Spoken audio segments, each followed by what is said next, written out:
So you're here at the Firefighter Environment section workshop, and we've got this divided up into three parts. So we're going to talk about inhalation exposures, dermal exposures, and heat exposures. So before we do the introductions, I just have a few questions for you all that you'll see why I'm asking this later on. So how many of you wear SCBAs during the majority of overhauls? Okay. So how many of you take a shower after almost every fire response right away? Okay, that's good. Okay. And how many of you do active cooling, at least sometimes? Few. Okay. So we're going to talk, the issues are we want to talk about some of the injurious parts or potentially injurious parts of exposures and then things you can do to help protect yourself. So the three of us today, I'm Jeff Burgess. I'm a professor and occupational physician at University of Arizona. I've been working with firefighters for over 20 years, and I'll be talking about inhalation exposures and particularly focused on overhaul. And then we have Dr. Stuart Baxter will be presenting next. He's an associate professor in the Division of Toxicology at the University of Cincinnati College of Medicine. He's looking particularly at firefighter cardiac disease and cancer exposures that can result in those. And then we have Dr. Glenn Selkirk, who's a postdoctoral fellow at Brock University in the Department of Kinesiology. He spent over a decade in the Canadian Defense Forces, and he's going to be, his expertise and what he'll be discussing is heat exposure and some of the body's responses to that. So, we'll go ahead and get started. The way the format is, we each have about a half hour. We'll stop after each session and give you a chance to ask some questions.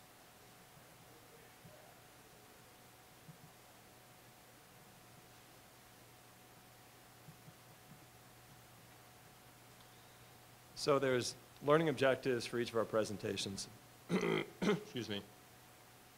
So for mine, talk a little bit about some of the hazardous components of smoke and their effects on the body. Also, chronic effects of firefighting on the lungs, and the point that you can't measure all of these effects on the lungs using your standard medical surveillance, and particularly spirometry.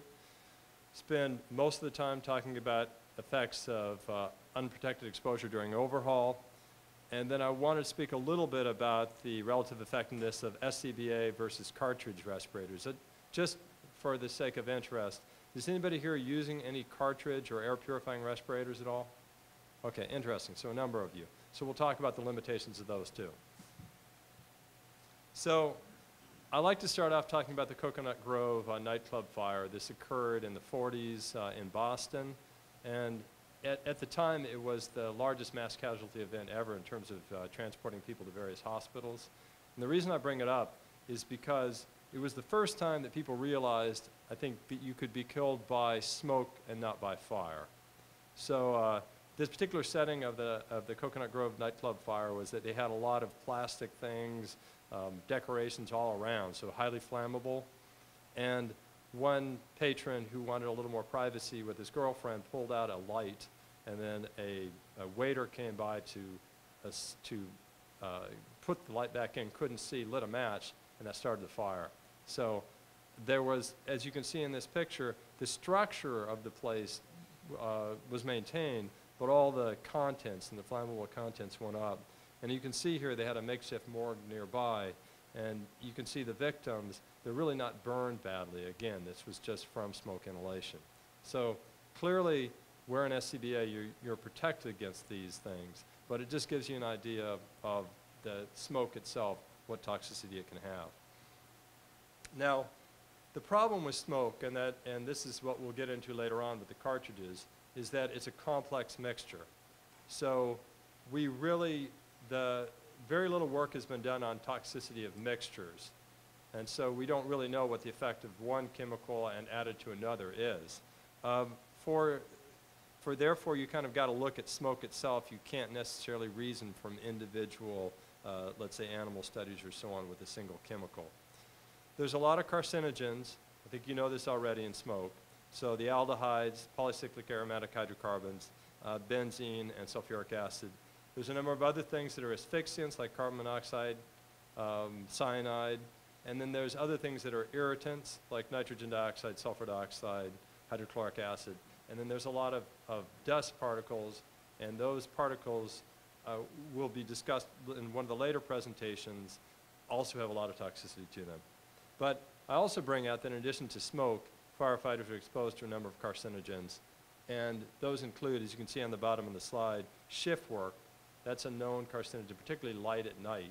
And there's really no way around that as a firefighter. So it's not the fact that you're working rotating shifts. It's just the fact of having exposed to light at night and changing your melatonin levels. The diesel exhaust, I think in a lot of places that's been pretty well taken care of, not completely, but relatively so.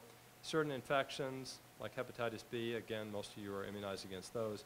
And then poor diet actually can be, if you don't eat enough vegetables, it can be a risk and increase your risk of cancer. So there's other presentations that are talking about specific diseases. We're focused on the exposures. But the point I want to make, particularly for the carcinogens, is there's a latency period between your exposure and when you'll develop cancer. So for many things, that can be 15 or more years, can be up to 30 years. So you're really, when you protect yourself now as a firefighter during your active duty, you're also protecting yourself during retirement. So really think ahead, because many diseases that we get occur during retirement, but it's exposures while you're working that can help determine your risk. So the other thing I bring out is that a lot of the studies that we do when we look at exposures are these typical exposure events, like a typical overhaul or maybe a typical structural fire. Very little work has been done. We don't have much understanding on these big incidents, like these chemical incidents. So we really don't know much about them. But my concern is that those particular exposures where you may be in there for a long period of time, you may have a lot more exposure, and those things could be potentially a lot more hazardous than your routine exposures. So Stuart's going to talk more about cancer. I'll just bring out the fact here that certain cancers, and I'll bring up testicular cancer, which you'll hear about more later on, is probably have much stronger proven associations with firefighting than others. And testicular cancer specifically, the more you're exposed in terms of number of years, the higher your risk.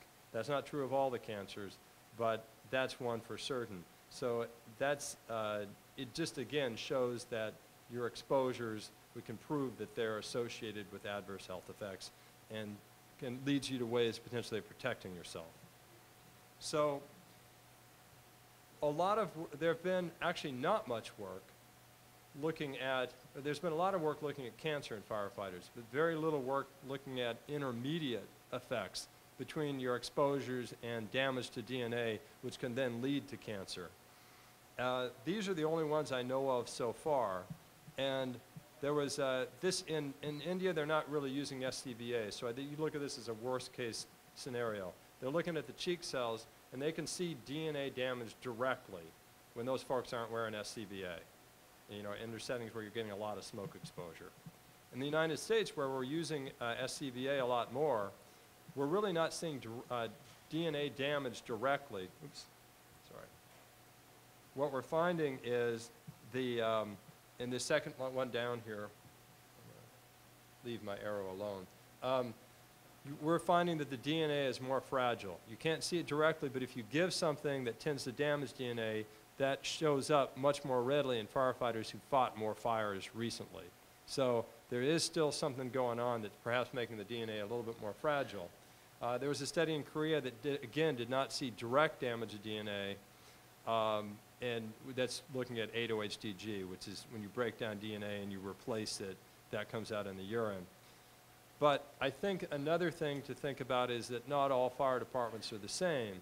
And this also pertains particularly to overhaul settings. If you're in a place like New York that's got a lot of older buildings, that's where your asbestos is going to be. If you're in a place like Phoenix or Tucson, where most of the buildings are newer, your exposure is probably going to be less. But you want to think about that, because if you're not wearing your SCBA, you can get exposed to asbestos. And 20% of New York City firefighters at the time this study was done, which was back in '91, had evidence of asbestos in their lungs, and that's definitely a risk for lung cancer. In general, however, lung cancer is not really that up in firefighters, surprisingly. All right, so you all probably go through annual medical surveillance. And it used to be, years ago, that you could find in firefighters an accelerated rate of loss of lung function. So we all reach our peak in lung function around 18, maybe 25 years of age, and then it's downhill from there, I hate to say. But everybody falls down, you know, everybody decreases, almost everybody, each year. And since firefighters have been wearing their SCBA, their rate of decline is actually very similar to the general population. However, spirometry, the only thing it measures is air movement in and out of your lungs. It doesn't actually measure the transfer of gases from your lungs into your body. And that's important when you're exercising, you need to take up oxygen and so on. So that we actually employed for a while there. They don't do it anymore. But when I was in Seattle, they looked at this diffusion of carbon monoxide. It wasn't a dangerous amount of carbon dioxide, just a little bit to look at how quickly it went into the body. And that was a measure of, again, the amount of area that the gases could go across. And if it dropped down, it was likely a measure of some damage to tissues in the lung. So as you can see here, there's actually, from about 1990 through about 1995, and I came into the picture, I think, around 94 or so, we were seeing a marked decline in the diffusing capacity of carbon monoxide.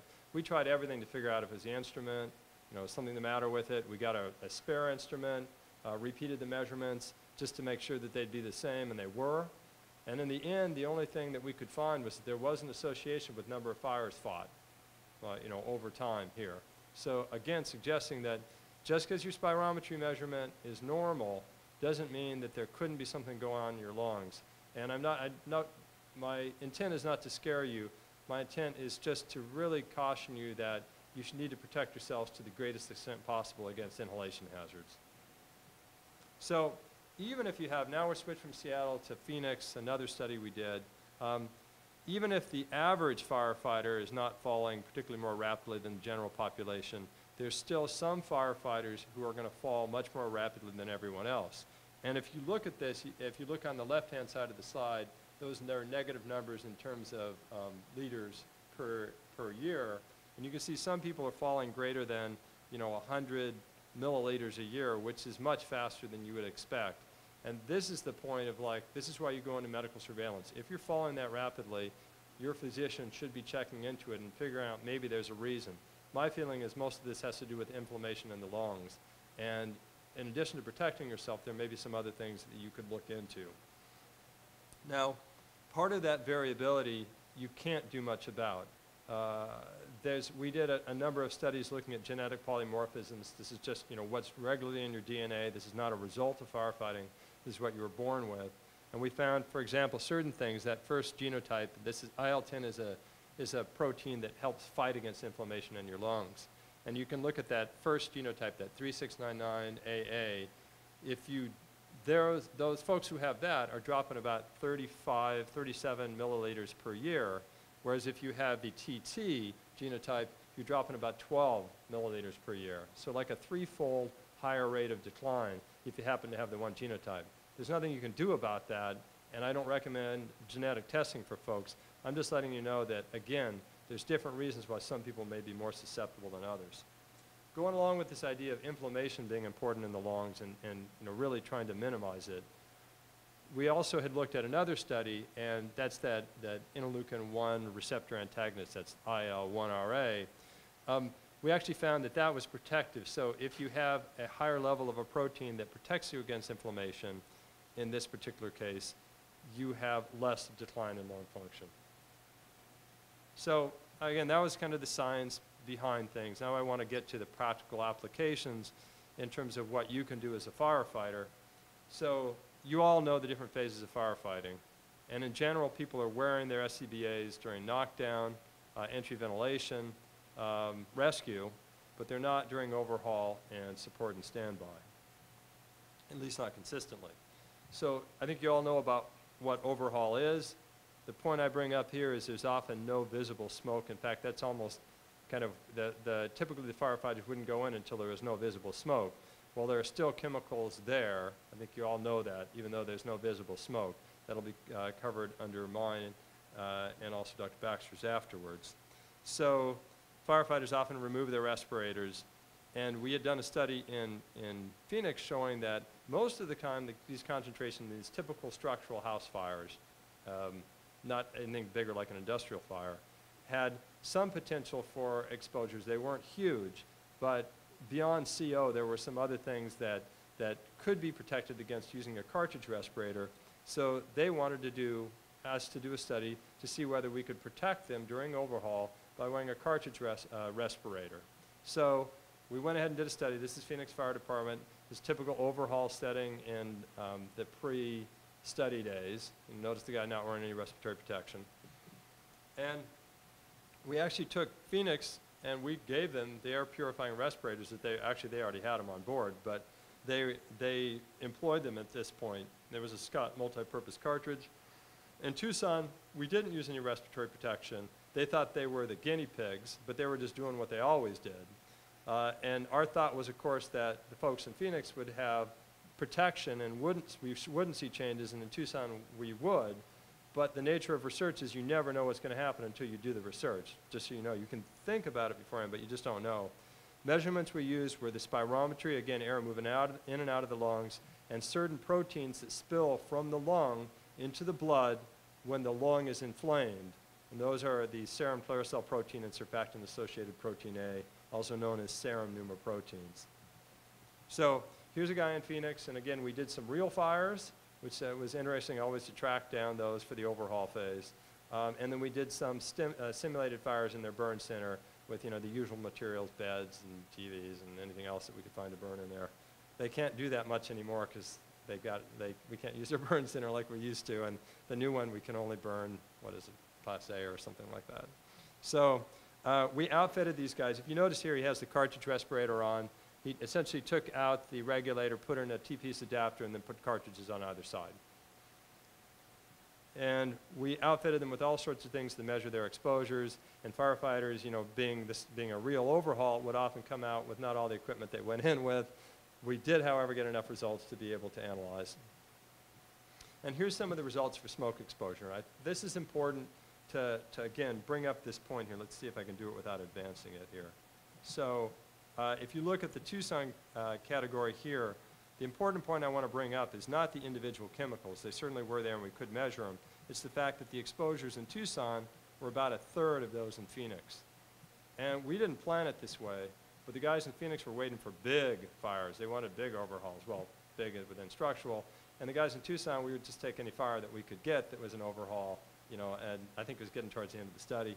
So we actually had much higher exposures, even though they're all overhaul, in Phoenix than in Tucson. And also I noticed that in Phoenix they tended to go into overhaul more rapidly, whereas Tucson they would take a little more time. So same thing we see here with some things that we can measure over time, and in terms of changes, direct read instrumentation like CO, nitrogen dioxide, and sulfur dioxide, higher concentrations in Phoenix. So again, a busy slide, and I apologize for it. The things in yellow are the things that changed. And if you just noticed in Phoenix, the spirometry results went down, showing that there's, again, that it's affecting your airways. And the serum pneumoproteins went up, which meaning that the lung was inflamed and things were spilling from one to the other side. So again, we're worried about the repeat effects of that type of inflammation. This would get, if we measured them again, it would certainly get better, but you worry about the results of repeated exposures. And in Tucson, we only saw really the one serum pneumoprotein that changed. There were some changes, but not as many. So, and the other thing that we noted, we like to, in medicine, to make us feel better that our results are from what we think they are, see a dose-response relationship. So a higher exposure should give you a greater health effect. And we saw that here, for example, with this serum pneumoprotein A right here. We saw that with higher acetaldehyde, formaldehyde, and carboxyhemoglobin exposures, your SPA levels went up more. So again, leading credence that it was the exposures that were causing these changes we saw in the lung and not something else. So to kind of bring the overhaul part to a close, Phoenix firefighters had significant reductions in spirometry and increase in lung permeability following overhaul, despite using a multi-purpose cartridge. All right, that's acid gas, organic vapor, and HEPA. Should have protected them, but they didn't. These cartridges are not tested against multiple chemicals. They're tested against just one. So when NIOSH tests them and approves them, they're not approving them against smoke. So we really feel that for a typical overhaul, you know, where you can be in and out in 20 minutes or so, maybe a single tank, you should be using your SCBA. It's the best, it really is the best thing, because you never know what's in there. And you have a, you know, a 3-gas monitor or whatever, it's not measuring everything that's in there. All right, a few other things. This is the one study of support standby I was able to find, given by our fine colleagues up in Canada. And they were looking at a training fire, again, training facilities, so multiple exposures, multiple uses rather, and they were examining the people that were doing, the firefighters were doing support and standby, and they found that they had significant reductions in their spirometry. They didn't look at the serum proteins like we'd done in our other study. But again, showing that you can be exposed to smoke even outside of the fire. I think you all know this, the wind changes direction and so on. But you should keep this in mind and really try to minimize your exposure whenever you can. I'm sure you all do that, but again, this is proving you can get adverse effects just from being on support or standby. All right, the final piece I want to talk about is just, you know, how good is the respiratory protection we have. SCBA is fantastic.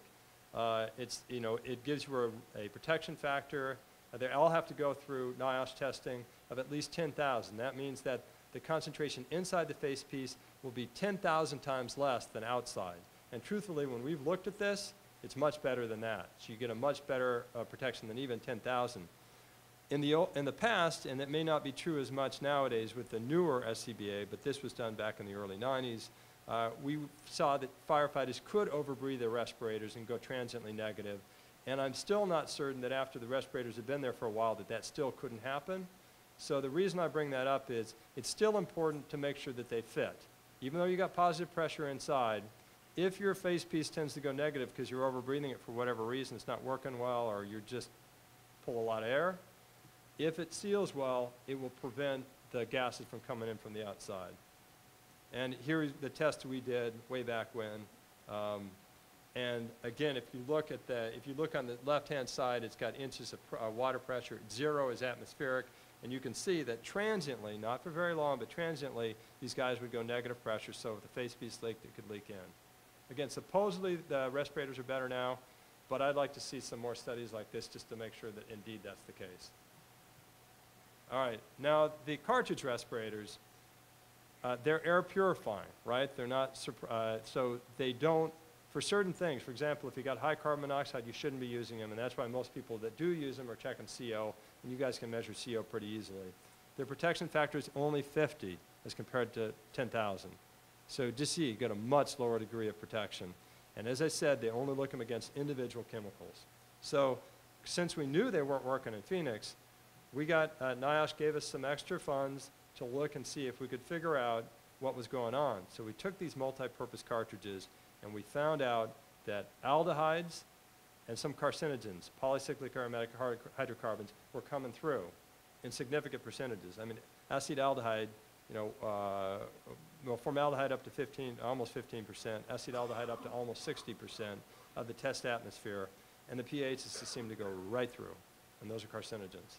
So we actually did another study, and again, to keep things short, I'm presenting all those things, where we found that the CBRN, the chemical, biological, radiological, and nuclear canisters, those big honking things, actually did a very good job of screening things out. They won't do CO, but they screened out everything else very well. The problem is, you can see the size difference. And if you think about hanging one of those big heavy things off your face piece, I think you might almost just have an SCBA on instead, just for the comfort part. But I do say that even though we haven't looked at fire investigators specifically, if you're going to be in there for a prolonged period of time and it's just too much of a problem to change tanks repeatedly, then if I was a fire investigator, I'd probably get a CBRN canister and then get one of the PAPRs, the powered air purifying respirators, hanging on my belt, and I'd feel very comfortable and protected at least from the inhalation exposures. So, see how if I'm too late or not on this thing. Got a few minutes. So recommendations, no smoke doesn't mean no hazard. Just because you got normal spirometry test, that doesn't measure all the stuff in your lungs. We're not recommending adding additional pulmonary function tests to the annual surveillance. There's problems with that DLCO measurement. But again, just it's important to be careful, particularly during overhaul and standby. Some firefighters may just have more rapid decline than others. I think you should, when you get your annual medical surveillance, it's something I would look at and say, how much different is that from last year, doc? Because you could be well above 80% of predicted, which is where we start to get worried. But you could have started at 120. And you could have dropped a lot in that interim. So you should find out how much drop you've had and whether the doc thinks that's too much. I really recommend SCBA use during overhaul, and I really don't recommend the cartridge respirators during at least a standard overhaul setting because things get through.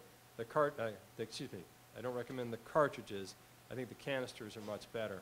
And in the end, you know, inhalation exposures are important. You're going to hear about dermal exposures next. And any way you can help protect yourself should help both your lung function now and help prevent cancer later on. So I'd be happy to take any questions. A few minutes for questions. Please go ahead.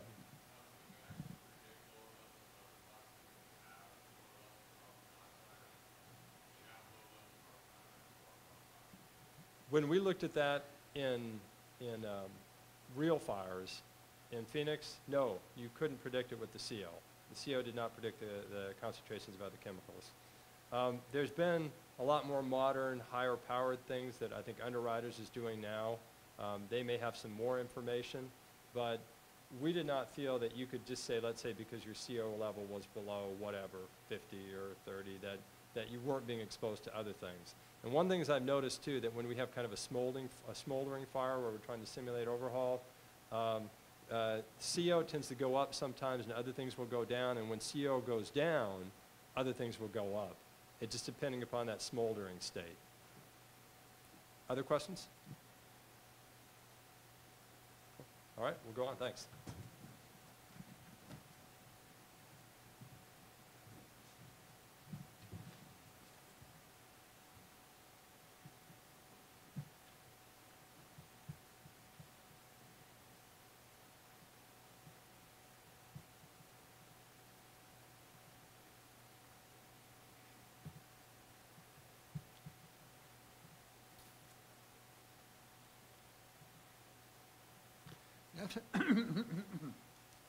Afternoon, everybody. I apologize if it's not the best time of day for some of us, included. Okay, I'm Stuart Baxter. I'm from the Department of Environmental Health, Division of Toxicology at the University of Cincinnati College of Medicine. I'm going to talk to you today about some aspects of exposure and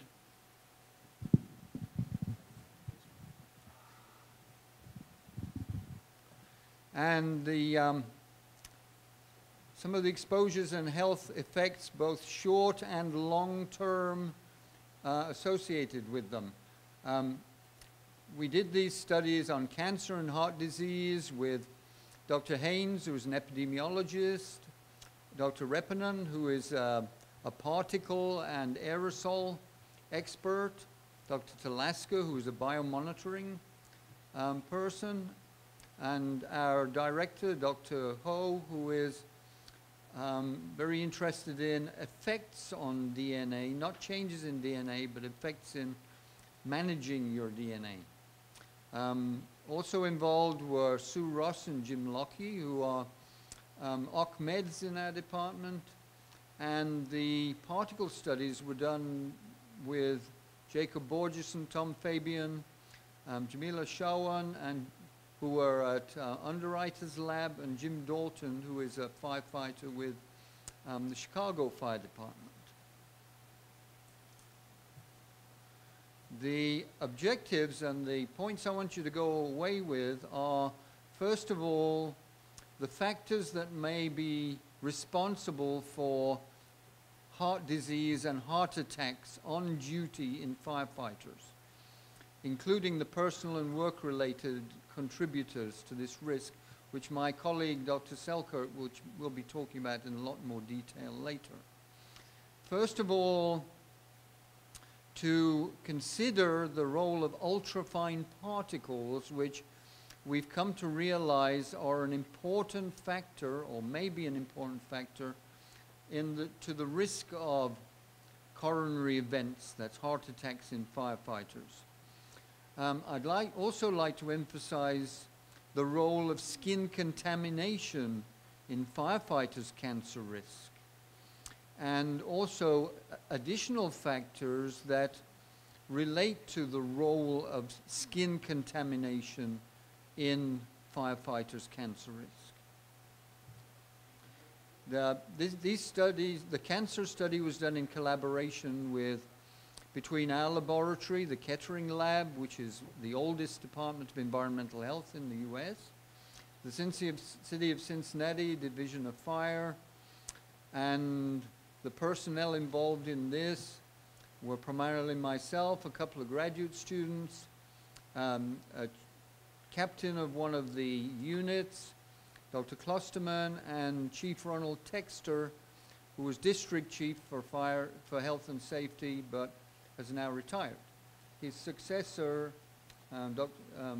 Chief Burkett, is equally supportive of our studies, and we're really grateful for this. This all came about because Grace LeMasters, who is pictured in this study, published a review of 32 articles on firefighters and found that the cancers most probably elevated are multiple myeloma, non-Hodgkin's, prostate cancer, and testicular cancer. In response to questions I've gotten in my last two sessions, as far as female firefighters, we just don't have enough data yet because the proportion of female firefighters is still very low in the United States. So these will probably be the subjects of very important studies in the future. After Grace published her paper, I went down to talk to her and I said, it looks to me as though firefighters are modern chimney sweeps, because I gave lectures on chemicals and cancer, and one of the classic cases, the first relationship between occupational exposure and cancer was in English chimney sweeps of the Victorian era. These people had black skin and wore very shabby, loose-fitting clothing and never washed, very seldom washed. And they classically, Percival Pott in '76 recorded that they had scrotal cancer. Later on, Henry Butlin, another English physician, reported scrotal and testicular cancer still occurring at high levels in these sweeps. He then published 3 papers in the British Medical Journal in 1911. The title of the second one was Why European Sweeps Do Not Get Cancer. And he did some detective work himself and went to the continent and talked to Belgian, French, Swedish, and German sweeps.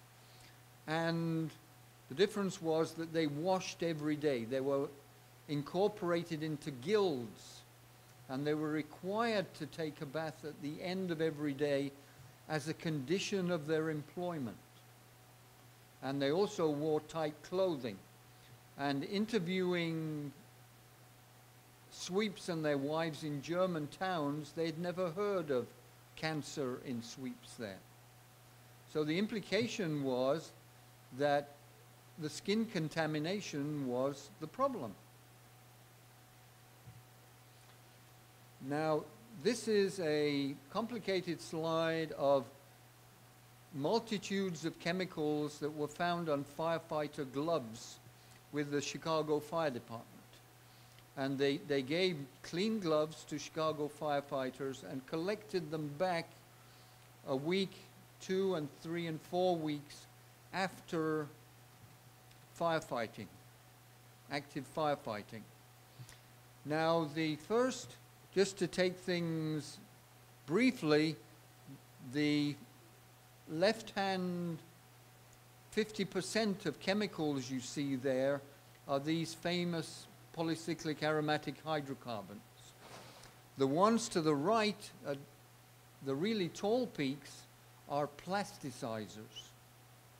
Okay, so these are things that are coming out of synthetic materials, and these are new things that we have to deal with and consider in terms of firefighter exposure. Okay, everybody before was worried about the PAHs and maybe carbon monoxide. You can see the top peaks here, which are 40 times more concentrated, or they're in 40 times more weight than the PAHs, are plasticizers. And these are being cooked out of the plastics during the fire. Now, on the far right are some alkyl phenols, which are also plastic additives, or part of the plastics that are liberated during the fire. So we're worried about polycyclic aromatics because they've been found to cause lung cancer and skin cancer in experimental animals, maybe breast cancer too. And they correlate, and implications have been made also for human cancer. However, the plasticizers, mainly phthalate diesters, are a new and worrying trend because they're called endocrine disruptors. They're a big topic right now, and they've been linked to testicular and prostate cancer. Okay, and also they interfere with reproduction and development in experimental animals. The alkyl phenols similarly are found to interfere with reproduction and development in animals. And talking to my firefighter friends, about once every 3 to 6 months, somebody has the feeling that there are problems in the fire service with having children. Okay, it's anecdotal, but I get this about once every 3 to 6 months in conversation, that there are problems with having children in the fire service. And these kinds of compounds you can implicate in that kind of thing, but there is no data up to present in humans. Okay? Let me say there's no data up to the present in firefighters. There's strong implications in humans. Now, why skin? I want to impress you this session with the role of skin and skin contamination, because all the above chemicals in smoke and soot dissolve in oil. They don't dissolve in water, and furthermore, absorption by the skin is fast for this type of chemical, whatever the type of chemical. If it dissolves in oil, it usually goes quickly through the skin. Skin absorption also varies with anatomic exposure. In other words, it depends where the skin is on your body, and we'll see that that can be related to these types of cancer. It also increases with temperature. This is stated in all the big dermatology books and dermatotoxicology books, that skin absorption increases with temperature. After hunting for a good while, I found some old experiments that showed this clearly. Here is relative skin absorption by region. Notice the lower three. Scrotum, so that may explain the chimney sweep's cancer, and may explain the testicular, maybe prostate in other occupational populations like firefighters. The jaw angle is often contaminated in firefighters, and so is the forehead. Okay? And so the the top 3 regions for taking up these contaminants are the 3 we can implicate with the top 2 cancers. Here is the effect of temperature. The compound in this case was parathion, an insecticide, but it's hydrophobic, dissolves in oil, doesn't dissolve in water, and you can see absorption increases rapidly with temperature. And this is only a 5-degree rise in temperature. So after a couple of hours, there's 4 times more faster absorption in the skin at a very modest increase in temperature than at room temperature. And we know that firefighters' skin is exposed to much higher temperatures than this, just a modest 5-degree rise. 37 degrees is blood temperature. So just a little bit temperature rise, the rate of absorption of contamination on the skin goes up 4-fold.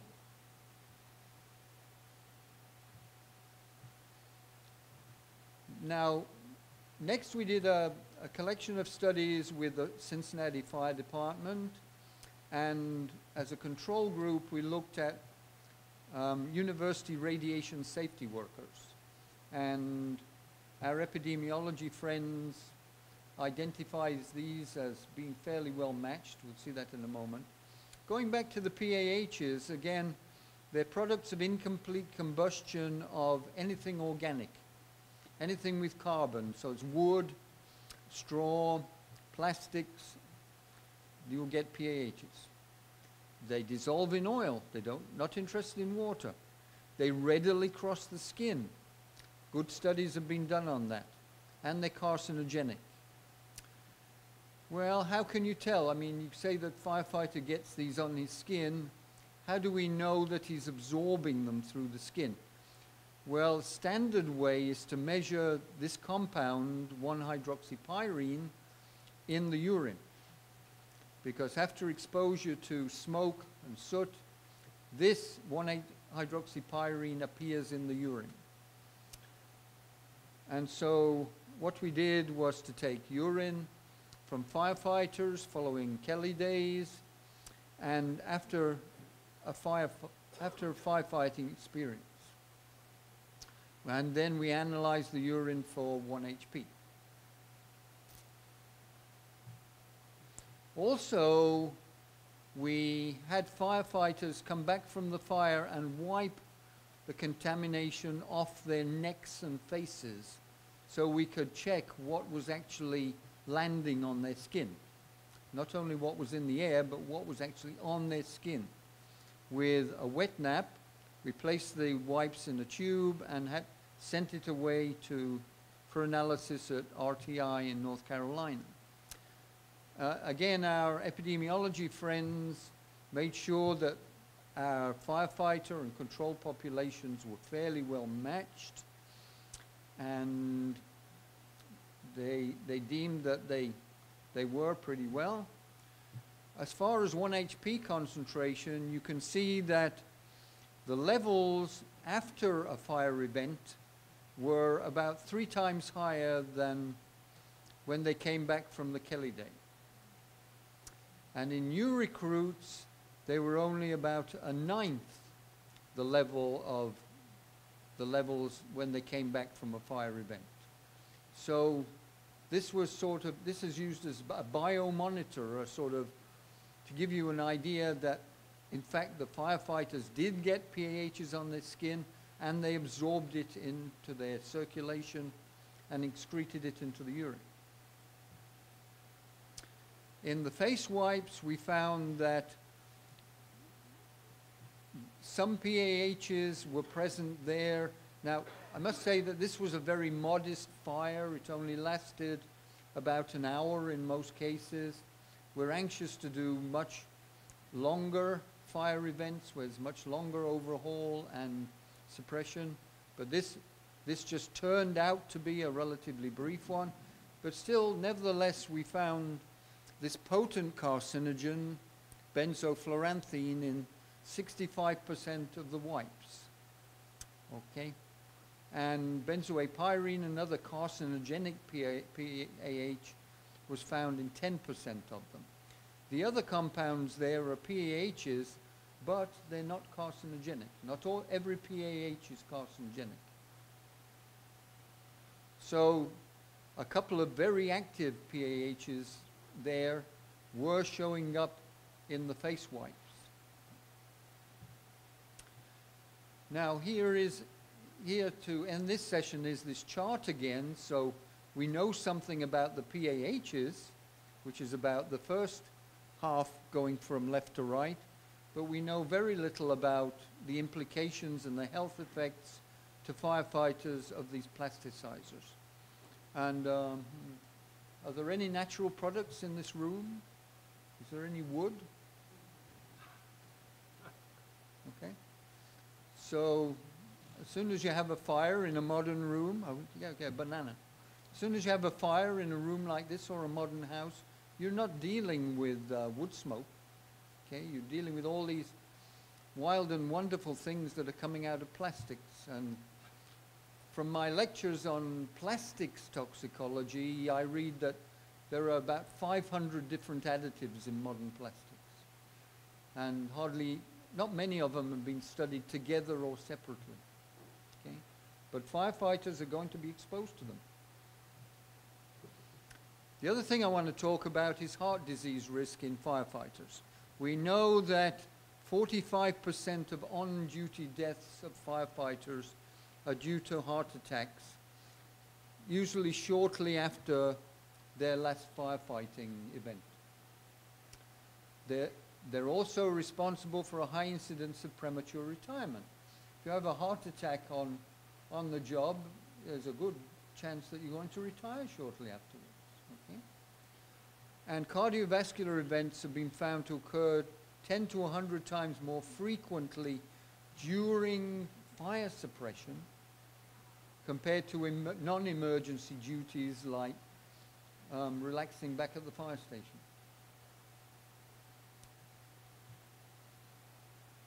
Cardiovascular disease and heart problems can be caused by a wide range of problems in firefighters, which makes it difficult to get a handle on at present. There can be personal factors like high blood pressure,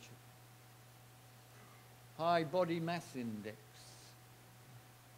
There can be physical heat and psychological stresses that we're all aware of. The work shift is 24 hours at least. And so what about smoke exposure? There are a whole bunch of chemicals that could be related to heart problems. Carbon monoxide, carbon dioxide, hydrogen sulfide have all been related to heart problems. Fine particles, there's been studies for a long time showing that the more air pollution you're exposed to, the higher your risk of heart attacks. It's been done in cities across the United States and other parts of the world. Now we're finding that firefighters have an additional risk of being exposed to ultrafine particles, which are very fine particles. And these have already been found to cause heart and cardiovascular changes in several industries, like coke oven workers who are also exposed to smoke. And some studies were also done on healthy volunteers. They were exposed to concentrated air from Los Angeles, which contains a fairly high proportion of ultrafine particles. And some measurable changes were found in their cardiovascular system. So it's already known that these kinds of particles affect the heart. Ultrafine particles are about the beginning of that blue stage there, 10 to the minus 7 meters or 0.1 micrometers. And they're about on the level of these new synthetic things called nanotubes and nanofibers and things like that, which have been put in all kinds of things. And they're about 1/1000th the width of a human hair. So they're invisible. They're invisible to the naked eye.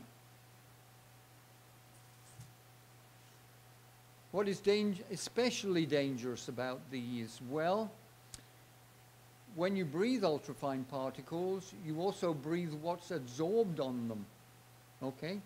So they're coated with PAHs and other things, and they can get down to the deepest compartments of the lung, and maybe some people suspect they can get across the lung into the blood.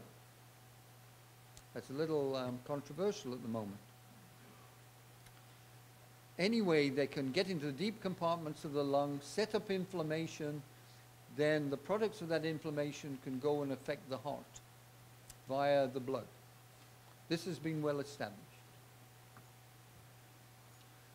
What happened in our study, or underwriters' labs, collaboration with us, that underwriters' lab built a bunch of model structures and set fire to them, and then sampled the particles that were coming off in the smoke, and they found PAHs, carbon monoxide, hydrogen cyanide, some metals, during mostly overhaul, because it was difficult during knockdown and ignition, because you don't want to melt a $500,000 instrument. Okay? So, but in a couple of cars that were burnt, they measured particles and other things in engine compartment and passenger compartment too. This is an important chart in that it says 1.0 at the top is 100%. It says that 100% of the particles they detected, or let's say 80 to 90% of the particles that they measured were ultrafines. So they're invisible. Okay?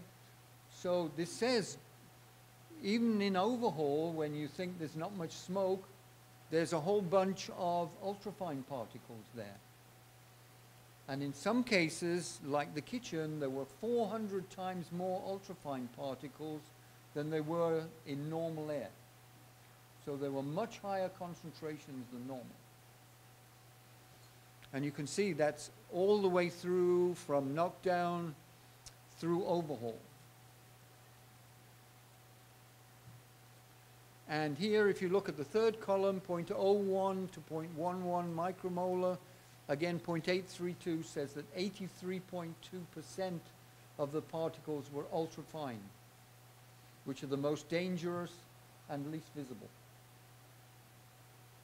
And this was true whatever you looked at, all the way through living rooms, through the automobile, passenger or engine compartment. So conclusions we took from this was that when you burn materials in model domestic structures and presumably normal houses, normal residential structures, you get high concentrations of ultrafine particles. And the ultrafines make up most of the particles during overhaul, which is when firefighters frequently remove their SCBA. We've had some discussions in previous sessions that said, and Dr. Burgess mentioned that maybe you can keep them out to some degree by cartridge respirators. Okay, wear some respiratory protection, but it's not going to be perfect. And the question is at the moment whether exposure to these ultrafines is a significant contributing factor for this high risk from cardiovascular disease in firefighters during firefighting. So the recommendations we have is that use of SCBA should be encouraged throughout fire suppression, including overhaul, because we can't assume that there's nothing in the air because the smoke's thin. Secondly, reducing combustion-related exposures by inhalation and skin absorption may help to prevent heart disease and later onset diseases such as cancer. And the reasons why I'm emphasizing skin is, again, just to emphasize it, is that First of all, the areas of the skin that are contaminated and exposed in firefighters or affected are those that are related to cancer type, prostate and testicular. And soot does get under your gear. Firefighters tell me this, that soot often gets under the gear. And those same areas are the most rapid in absorbing these contaminants. The neck, genital area, face, okay? And also that absorption goes up rapidly with temperature, and firefighting is a very hot job. Now, to get final confirmation of all of this, and the implication of the skin is going to take us more studies, but we're on the way. But it's something to consider. And again, we thank the Cincinnati Fire Service, and I thank all my firefighter friends. They're always offering me support and valuable suggestions and anecdotes. So it's been a very enjoyable experience. Any questions? I'm glad to answer questions. You mentioned earlier about the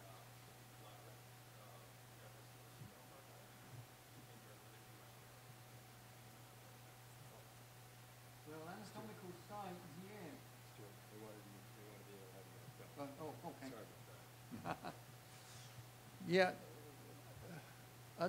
I don't know. I mean, none of my firefighter friends have, including ladies, have said, well, we've been hearing about increased breast cancer in female firefighters yet. Okay, I think there are just too few female firefighters at this point. And the others, the lymphomas could be elevated, but again, I don't think we have enough. The number of subjects is far too small yet.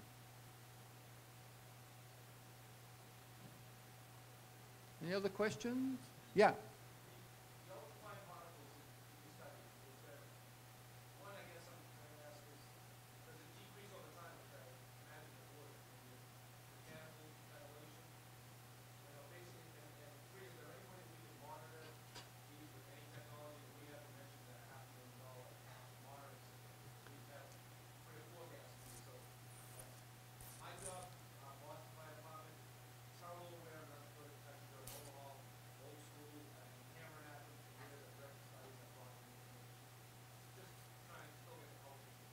Is there anything other we can do with time? I guess time matters, temperature of the room matters, and very good monitoring. I would imagine that if you ventilate the place strongly, you will drive out most of these. I mean, it's just a feeling I have. The second part of your question, it's coming along. Dr. Repinen's group in aerosol science in our department is now developing, in fact, with the engineering department, a portable meter to detect particles down into the ultrafine range. So it's easy to assume that if you can see smoke, if you can smell smoke, it still has that building fire plastic you can smell to it. The ultrafine particles would be present.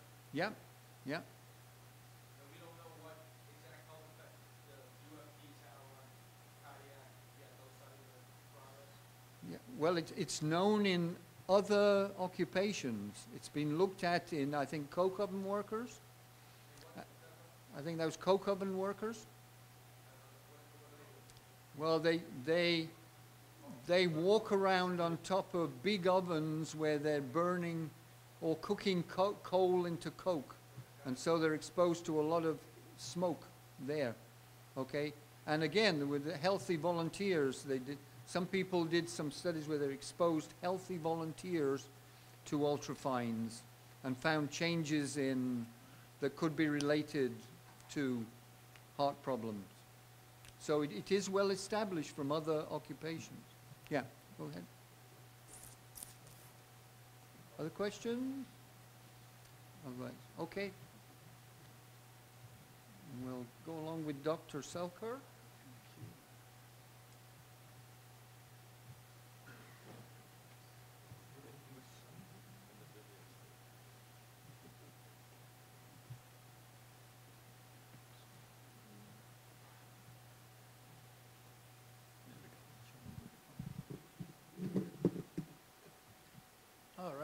welcome.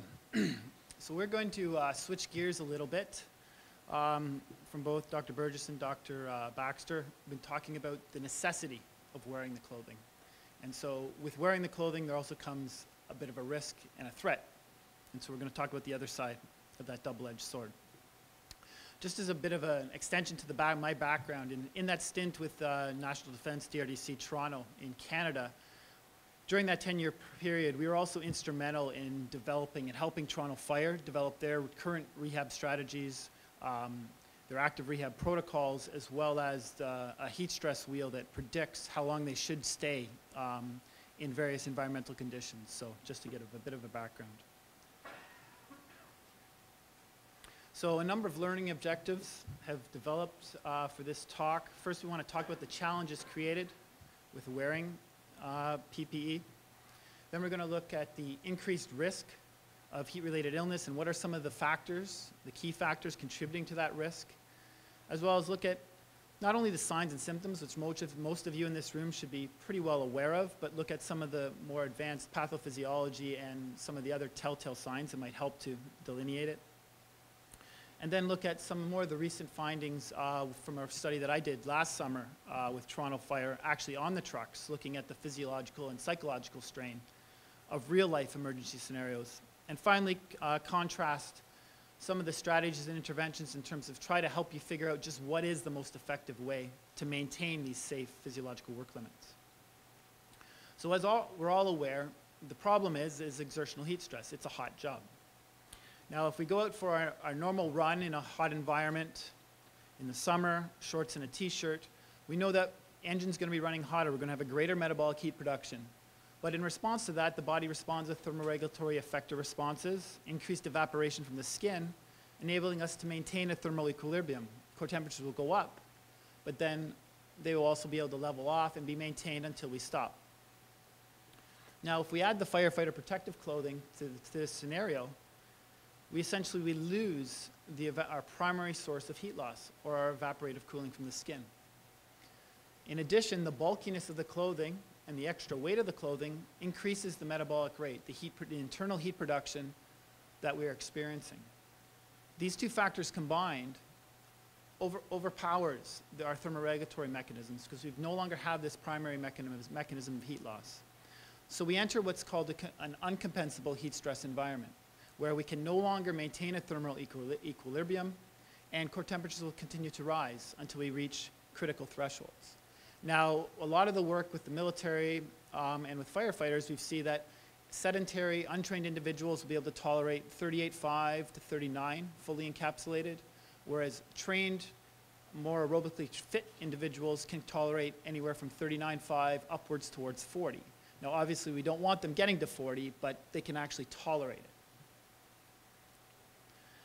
This becomes increasingly an issue if you get into higher ambient conditions, where the convective heat transfer, we're no longer losing heat, but we're actually gaining it from the external environment. And then obviously, if we add the radiant heat of the heat of a fire, we get this excessive external heat load added to the already high metabolic heat production. Now, it's been said that one of the greatest stressors on our cardiovascular system, and I know there's been a lot of focus in the physical demand section on cardiovascular strain. So I'm going to talk about cardiovascular strain, but more so from the perspective of the other factors that are going to increase it above and beyond your exertion. So we know that the combination of hypothermia and exertion is probably the greatest stress we can place on the cardiovascular system, bar a massive hemorrhage where we lost excessive amounts of blood. And in fact, these stressors can lead to very life-threatening challenges for those motivated individuals that push past early warning signs, past signals by the body to slow down and or stop. And these symptoms can lead to death. So I want to run you through a scenario. So working in a cool environment, heart rate's at 140 doing a task. So now we add increased ambient conditions or the firefighter clothing. Now heart rates are not 140 during that work, about 60% max. Now they're up to 150, 160. So now you're up to 70, 80% max. So then we add not only the competition of blood flow from thermoregulation, but also then we add a psychological strain or emotional anxiety of a live call. Patients are trapped. entering that burning building. So now I've got a psychological aspect that's also increasing your heart rate. So now heart rates are 165, 170 instead of that 140 in the normal thermic environment. Then you add progressive dehydration. So you're becoming dehydrated, excessive sweat loss. So you're getting even more of a drift in your heart rates. So now your heart rates are 175, 180, approaching maximum when you're still doing that same job in a normal thermic environment that was 140. And so you can easily start to see how with this excessive heat loads and increased metabolic heat production, you can lead to heat illness manifestation. But also it's kind of very easy to see this push towards this maximum exertion and why we see these increased sudden cardiovascular events in firefighters. We did a lot of work looking at ambient conditions and heat tolerance. And what we see is that as ambient conditions increase at lower workloads or light work, we see decreases in the amount of time that you can tolerate that condition. In addition, as the work rates increase, you see this convergence towards about 2 bottles in terms of the amount of time somebody can stay on SCBA before they succumb to physical exhaustion and or excessive thermal strain. Now I just wanted to touch on this other little piece. I mentioned this cardiovascular drift. And so as heart rate drifts higher, but the workload doesn't change, essentially what's happening is you're losing your cardiac reserve for more work. And so with this study, we see, so these is heart rate and stroke volume, which we know heart rate times stroke volume is our cardiac output, or the amount of blood flow coming out of the heart. And we see that after 45 minutes of work in the heat compared to 45 minutes work in the cooler conditions, we get this significant drift or decrease in stroke volumes, about 10%. And in order to compensate for the change in stroke volume, heart rates have to go up to compensate so we can maintain our cardiac output. Now on the surface, it's fine, we're able to do the job. But then at the end of that 45 minutes, what if you're now expected to do a maximum exertion? So then at the end of this 45 minutes, they had the subjects then do a maximal aerobic fitness test. And what they saw is, so if an individual saw this decrease in about 15% of VO2 max. So we put it into perspective. Probably in the physical demand section, they talked about a 42 mils per kilogram in terms of VO2s or maximum aerobic fitness needed to do the job. If you have a VO2 of 50, they said, okay, you've got an excess of cardiac reserve, no problem. But now it's dropped by 15%. So now your VO2 max isn't 50, now it's 44 to 46. Okay? And then in addition, you have these excessive additional cardiovascular strain, could be even lower if you're dehydrated, et cetera. So all of a sudden, instead of having this excess cardiac reserve, now you're working at a maximum workload. So again, it can have a significant effect on the cardiovascular strain during the course of firefighting activities. So heat illness, we know, it happens along a continuum. So we don't need to talk a lot about some of the classic signs and symptoms. But one that I did want to highlight was this gastrointestinal discomfort. So when we talk about exertional heat illness and exertional heat stroke, we really say that the gut or the gastrointestinal symptoms is really the canary in the coal mine. And for those that are familiar with the history of deep core mining, they used to have, before they could detect harmful air or lack of oxygen in the atmosphere, they would take canaries down in the mines with them who were more sensitive to the hypoxic conditions. And if the canary fell over, well, then it was time for the humans to get out. So really, when we think about the gut and exertional heat illness, the gut is really that first line of defense and the most sensitive to the heat. So as a result, if you pay attention to some of those manifestations within the gut in terms of discomfort, cramping, distension, you can start to see some of get some of the earlier warning signs that maybe before the onset. And I'm sure that many of you, if you've gone for your run at 75% max for 40, 45 minutes, have returned with gastrointestinal issues, et cetera. Now, with this role of the gut, there's become a much better understanding of the pathophysiology of exertional heat illness. And what we see is vascular endothelial activation, multiple organ dysfunction, and an exaggerated coagulopathy. Now, ultimately, clinically, looks very similar to that of a septic patient, where we've got bacteria or endotoxin entering the bloodstream from a heat-damaged gut. And so when we talk about exertional heat stress, now when we really talk about that state or exertional heat stroke is what we call heat sepsis, is what you start to experience. Number of factors contributing to heat tolerance. Now, I'd like to just start by defining what I like to think is heat tolerance from this occupational perspective, is that it's our ability to perform a physical task accompanied by elevations in core temperature without the presence of symptoms of exertional heat-related illness. Now, obviously, there are a number of classical factors: heat acclimation, aerobic fitness, gender, and or body composition will significantly influence your ability to tolerate the heat. In addition, there are other factors such as environmental factors, the ambient conditions outside, sleep deprivation, medications, and alcohol, all of which can lower your blood volume, lead to a dehydrated state, can significantly affect your ability to tolerate the heat. Also, since it's an immune response in terms of systemic inflammatory response that's occurring during heat illness, altered immune function, such as viral infections, etc., a couple days previous, could increase your susceptibility. But the number one factor when you enter this uncompensable heat stress environment seems to be fluid status, and dehydration. Above and beyond aerobic fitness, above and beyond heat acclimation.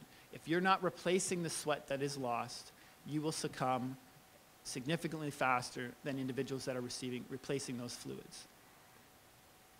And with that can also come changes with both hypothermia and dehydration, can come changes in cognitive and mental functioning, decision-making capacity, which is severe consequences in a burning building trying to find and rescue a patient and or make the right decision to get out when you need to get out.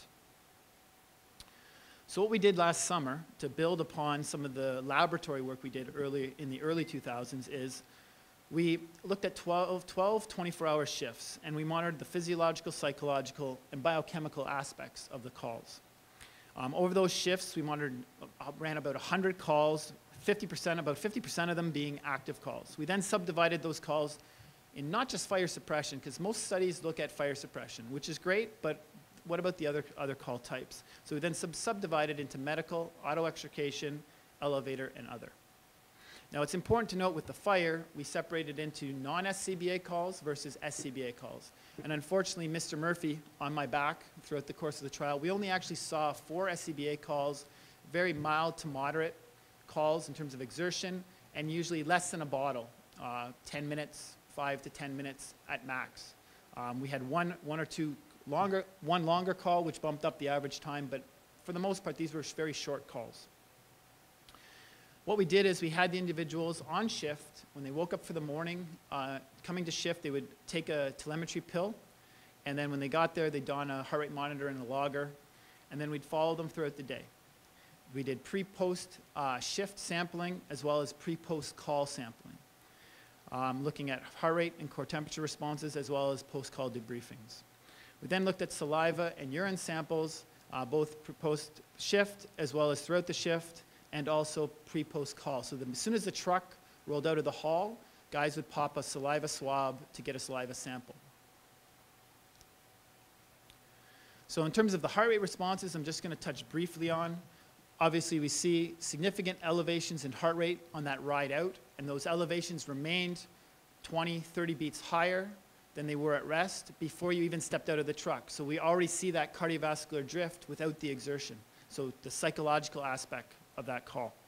Then we saw spikes in heart rates in fire SCBA, elevator, and auto X. Obviously, the ones that require the greatest amount of tools and equipment, but also the ones that had the highest level of exertion and also the highest level of encapsulation. And also to note is that the heart rates didn't return once you got back in the truck and got the gear off. Both the biochemical responses in terms of SAS, sympathetic nervous system activation, as well as heart rate values remained after the call. So there was this delay in terms of recovery. Core temperature responses. So again, remember these were mild fire suppression, and then probably a more heavier level in terms of an auto extrication. And what we saw was very similar thermoregulatory responses between the two call types. Now, I'm not using this data to say that necessarily auto X is ultimately more stressful from a thermoregulatory perspective than fire suppression. But this data does get at is that auto extrication needs to be considered within rehab protocols. I know there's very stringent, especially with Toronto Fire, we have great strategies to mitigate heat stress with fire calls. but there's really hasn't been much consideration in terms of the thermal strains associated with being out on the highway for an hour in the heat with your jacket and helmet on. The other thing we saw was over here is this decrease in core temperature during call egress, so back in the truck. So when the fire calls, there was the culture of, okay, we've been thermally stressed, we need to recover. They were drinking, everything, clothing was off. There was this kind of very quick response where we didn't see that kind of behavior as much in the Auto X, reflected in the lack of recovery in terms of core on that ride back. Now let's look at the cortisol responses. So cortisol is a stress hormone. So we know that the body with stress, no matter what stress it is, psychological, physical, emotional, the body's going to react to the same chemical pathways. Heart rate's going to go up, the sympathetic nervous system's going to be activated, catecholamines will increase, as well stress hormones to the hypothalamic pituitary axis will be released. And so one of our key stress hormones is cortisol. And again, remember, these are very tense Auto X scenarios, patients trapped, car on fire, one we actually had a pickup with propane tanks in the back. So very, very, very tense scenarios. And what we saw, compared to the kind of routine fire SCBA calls, biochemically we saw significant elevations in stress hormone levels in those auto extrication calls compared to those mild fire calls. So what about the cumulative strain? So as core temperature increases, so you saw about a half a degree increase. Half a degree increase during a single event, which we may not consider that significant in the big picture. But the issue is that, so you run one call, and then we run another, and we run another, and another. So each of these time points represents the core temperature that each firefighter started at when the bells went off.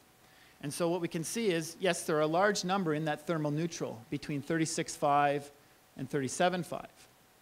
But then we start to see those about 20, 30% of those individuals getting into this 37.5 to 38, and even a few that are higher than 38.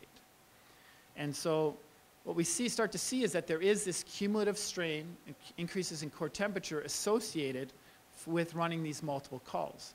3 or 4 medicals, followed by a fire call, followed by an auto, et cetera.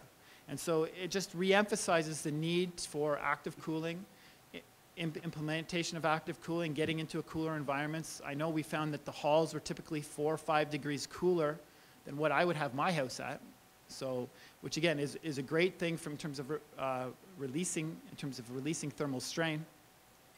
But it just reiterates this idea that it needs to be considered running those multiple calls during the day.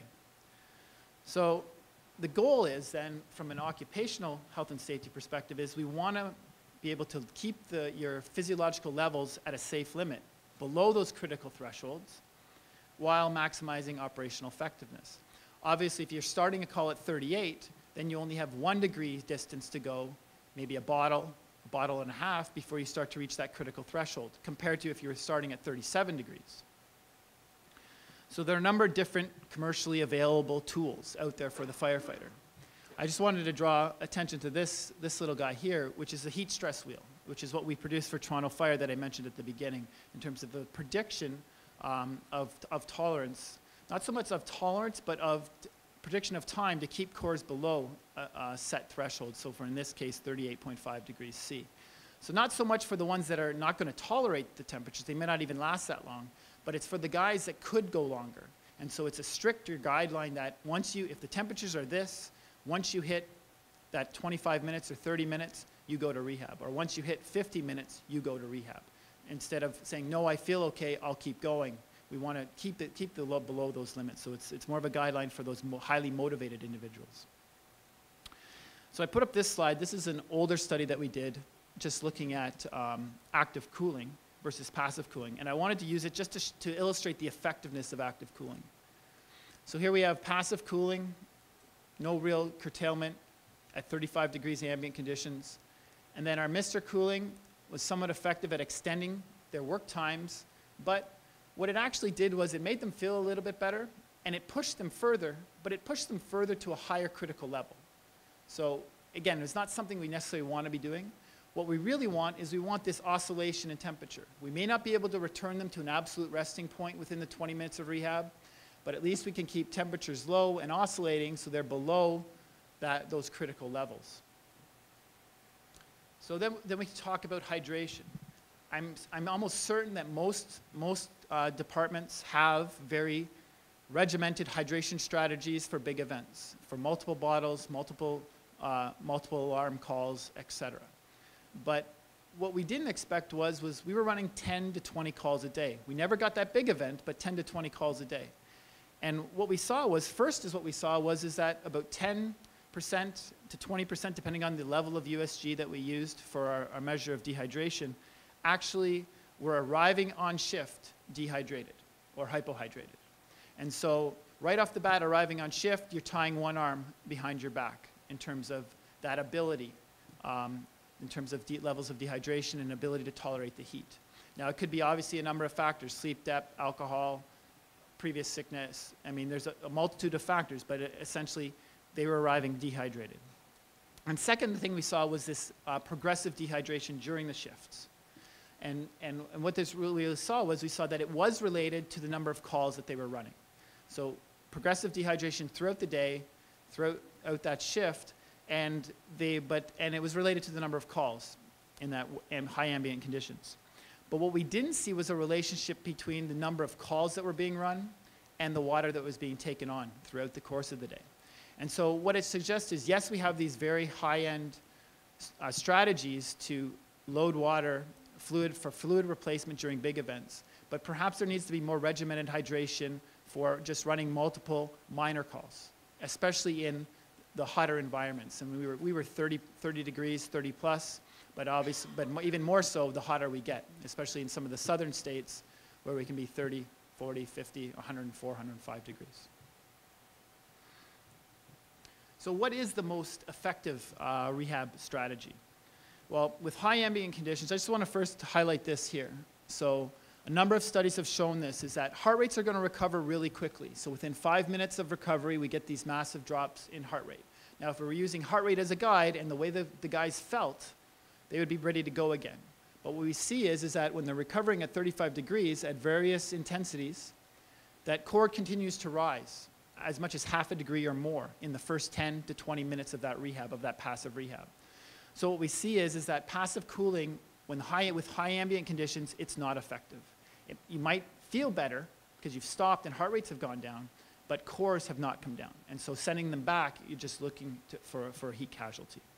So you must, in those high ambient conditions, we have to employ some form of active cooling, which really the most practical is forearm immersion, accompanied by regimented hydration, which is a key and crucial piece.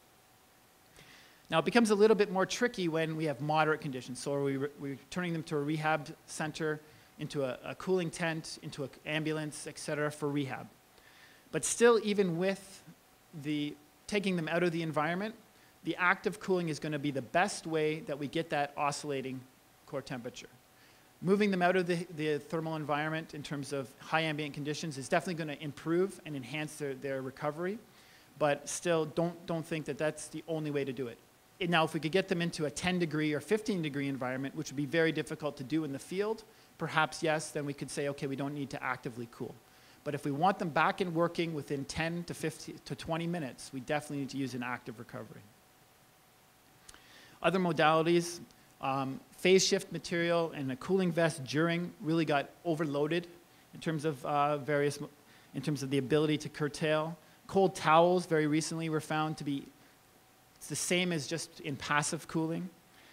Infusion of saline can be very effective, but you get extreme discomfort with the injection of a cold 4-degree saline into a antecubital vein with a hyperthermic individual. So really not a suggested means for these type of hypothermic patients. And finally, obviously, if we can lower the thermal characteristics of the clothing, such as replacing the station pants with shorts, we can see an advantage in those longer duration, lighter activity exercises. So I wanted to just end with this little one. Do you remember those two guys that we saw, 38.4, 38.5, when they started their calls? How many work out in the hall during shift? Show of hands. So those two individuals that were at 38.5 38.5. They were actually working out in the hall when the bells went.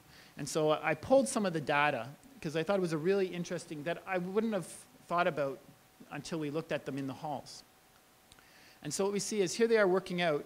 And it was my drivers typically that seemed to be the ones that felt they weren't getting enough exertion during the shift, so they were the ones that seemed that they wanted this extra. So here he is working out. Everybody's at about thermal neutral, and here he goes up, about 20 minutes, 38.5 degrees Celsius. Okay, then the bells went off. So he's at 38.5. Remember, he's going to start to see some issues of heat illness, heat exhaustion around 39, maybe a little bit lower depending on his status. Luckily for him and the crew, it was a medical. And it was a medical such that he just had to wait in the truck. So he's in the truck with the air conditioning. He came back down. But let's look at the other guys. My captain and the two hands, in terms of core temperature responses, went up as much as a degree. So had it been a working fire, or had he been in another position on this truck, he would have hit 38.5, perhaps even 39.5 by the time he finished running just a medical call. So it brings into this consideration. Am I saying we shouldn't work out during the shifts? No. What I'm saying is you need to consider it as a factor that might lower your heat tolerance on that subsequent call. Also, something that we could do is implement active cooling strategies at the end of your workout. So you get off the bike, dump your arms in a bucket or a sink full of cold water. If you do employ your core cooler chairs, your active cooling chairs, use them after your workout. Obviously, there are devices out there that are very similar. This is a picture of the Avacor core cooler.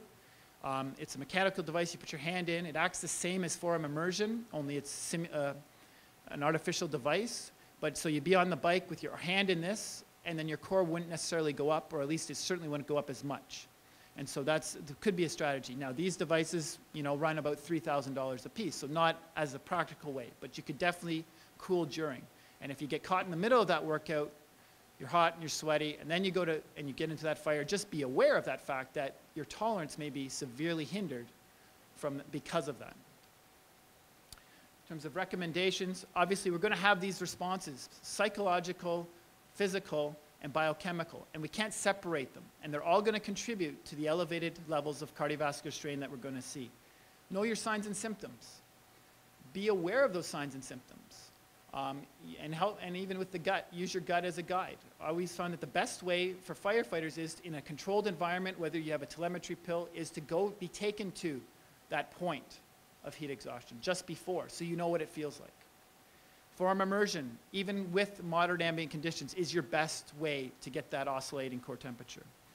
Regimented hydration strategies, whether it's 200-300 mils on the way to the call, definitely implementing passive cooling on the way back, have cold water on board for passive recovery on the way back. And also need to think about other call types in terms of rehab protocols. Auto extrication and or other call types that you may still experience these increases in thermal load with a non-conventional type of a fire call. And finally, implementation of any non-invasive tools that can find, so whether it be perceptual means or just this awareness and this body awareness to try and teach firefighters how to be aware of what's going on inside.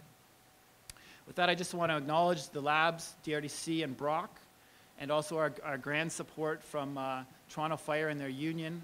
Captain Tim Metcalf was my primary liaison over this last decade, and it's been outstanding collaborative relationship, as well as Hugh Doherty from the union, who's been a really important piece to our work with them. I'd like to thank you for your time. I breezed through a few things, but if you want to give me an email, I'd be glad to help you out, toss you any information that I have towards you. And we will take questions now, but also before you take off, please fill in the evaluations for IIFF and bring them up for us. That would be much appreciated. Thank you.